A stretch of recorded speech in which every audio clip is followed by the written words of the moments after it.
Wellness Meetup dito po sa SM City, Telebastagan. Malapit lang ba mga bahay niyo dito? Saan ka galing? Wow, thank you. Yung mga lumiwas dito na mga nakatatlong tricycle papundi dito, salamat po. Ano? Apat? Holy moly. Okay, thank you. Palakpakan niyo sarili niyo. Today's theme, empowering supermoms through mental health wellness.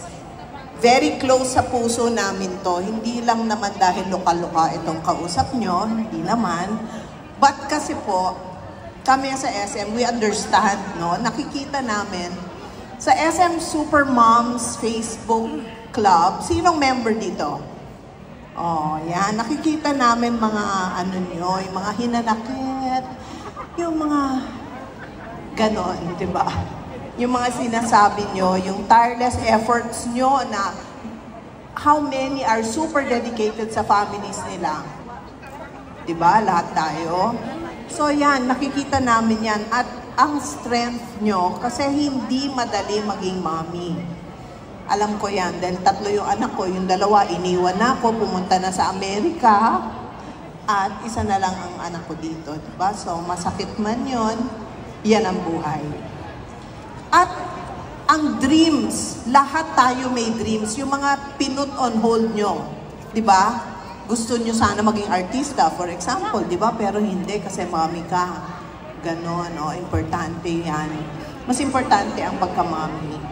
Pero super moms, hindi kayo pwede magbigay kung walang laman ang cup. They said, as they say, di ba, Doktora? You cannot pour anything from an empty cup. So we are here to help you fill that cup. Our journey as a super mom, idol kita. You were unexpectedly blessed with a daughter, si Gami, who is now a teen, and who also raised as a single mother for a time. Tama? But you are also now married and have a second daughter. Sasabi niya lang, 2 na yung kids niyang magaganda. Can you tell us more about the journey and what kept you going throughout the challenges of motherhood and life? Thank you for that wonderful question. Yeah. Pang beauty pageant pala ito. So, those are 2 different motherhood journeys. So, as mentioned by V, yung una po, as a single mom. So, I was a single mom for 10 years before God blessed me with a husband. When Gami was 10, and then now, I'm married na. So, yung journey po ng single mom, may single moms po ba tayo na kasama doon sa actually? Yes! Marami tayo. 10% po tayo ng populasyon ng Pilipinas. So, my community talaga tayo.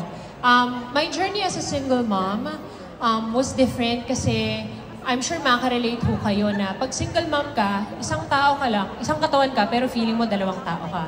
Ikaw na nanay, ikaw tatay, ikaw trabaho, ikaw paalaga, ikaw na talaga lahat. Kaya nga super mom super single mom talaga. So what made it work at that time, I had my family. I had the support of my family. So my mom and my wowa, sila yung nag-aalaga kay Gami. So I can work kasi kailangan magtrabaho Diba? Now with my husband, Mickey, who's very supportive, very hands-on, humiling ako sa kanya, pwede ko bang maranasan maging full-time mom? Pa-experience naman o kahit 1 year lang. Pumahig yung asawa ko, bait ng asawa ko. And yet, he's also very supportive. Pero if there was something that really kept me together and helped me keep going, it's really being part of a community. It's really support. Like I mentioned, support ng nanay ko, ng lola ko, support ng asawa ko. Pero yung siguro strongest support that I received na talagang really helped me in my journey as a mom, as a single mom, was my spiritual family. So nung naging born again Christian po ako, nagkaroon ako ng group discipleship group. So yun, kahit single mom ako, hindi ko na feel na, oh, single mom yan. Kasi may stigma naman usually talagang single mom Doon I felt accepted and I really felt supported. As in yung mga kasama ko sa Bible study namin, uy, pag may trabaho ka, deposit mo lang yung anak mo dito ha, para makatrabaho ka. Kasi kaedad ng mga anak nila, so makakalaro. But more than that, it's also the guidance. Yung, paano ko ba kasi palalakihin yung anak ko? Yun naman po yung tanong nating lahat, di ba? Paano ko ba mapapalaki ng maayos ang anak ko? So that was answered when I encountered the Lord, nung nagkaroon ako ng personal relationship, and I became part of that community. So doon din nakakilala ako ng mga model. Parang model families, ganito pala yun. Kasi first time parent ka eh. So paano ko nga ba ito gagawin? Nakikita ako sa kanila. So it's really being part of a community po. Yun talaga yung nakatulong sa akin. Kasi kahit gusto kong kunin talaga yung credit na, super mama ko, single mama ko, hindi po tayo magsasaksi kung tayo lang talaga. Ang club.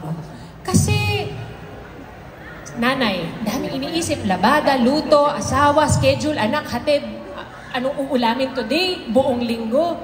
Marami tayong nararamdaman, marami tayong thoughts, marami tayong feelings na iba-iba per day.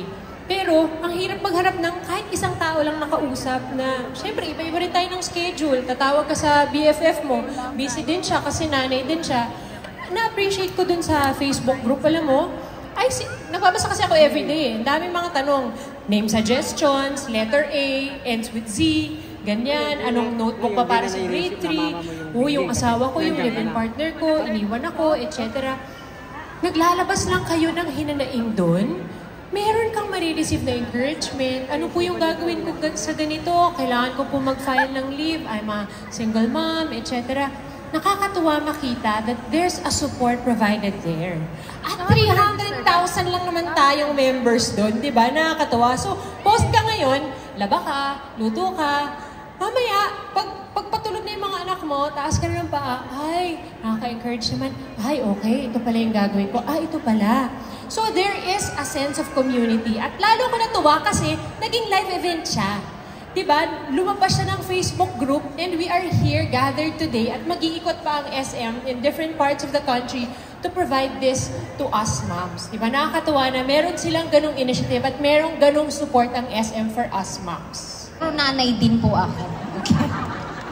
Your story has given so much hope to single moms in the audience. We have invited single moms kasi. All the single ladies, palakpakan yung mga sarili nyo. It shows that things can actually work out, as you have heard earlier. Now, the question is, how did your faith play a role in staying strong and steadfast despite the challenges, aside from the mga support ng mga nasa paligid mo? Thank you again for that wonderful question. Miss World ka na ngayon, no? Nagpapahaba ng oras. Ano yung role ng faith? Alam niyo, napakahalaga ng paniniwala ng tao. Kasi kung ano yung pipiliin mong paniwalaan, huhubugin mo ng lahat ng isipin mo, lahat ng mararamdaman mo, lahat ng gagawin mo, lahat ng sasabihin mo. So faith is really so important. For me po, personally, nung hindi ko pa nami-meet si Lord. Wala pa kaming personal relationship. Again, like a single mom. Ang default single mom, ako nanay, ako tatay. Ako lahat. Diba? Kailangan ko tong kayanin. So, bawal ako magkasakit, bawal ako matulog. Sleep is for the weak. Diba? Yun ang mga motto natin. Hanggat may opportunity, trabaho lang tayo. Pero alam nyo, nung nakilala ko yung Diyos na, si God pala ay provider. At ako pala ay nanay. Hindi ko pala dapat agawin yung papel ng tatay. Oo, magtatrabaho ko bilang nanay. Pero para kunin ko yung role ng tatay at akinin yun, na akin din yun, hindi pala ganun. Si God pala yung father. So, si God ay father ko, who knows my needs, at father din siya ng anak ko. Kasi sabi sa Bible, He's father to the fatherless. Sabi ko, wow! May soft spot si God para sa mga single moms. Isipin nyo, ang partner nyo, Diyos, ang partner nyo sa pagpapalaki ng anak nyo, Diyos, ang magsusustento, ang magpo-provide para sa mga pangangailangan nyo at ng anak nyo, ang Diyos. So, that really changed everything, all my perspective. Did it change how hard I worked? Somehow. Masipag pa rin ako, syempre. Kasi blessing po yan eh. Pero hindi na ako to the point na mako-compromise yung kalusugan mo, yung pahinga mo, at lalo na yung oras sa anak.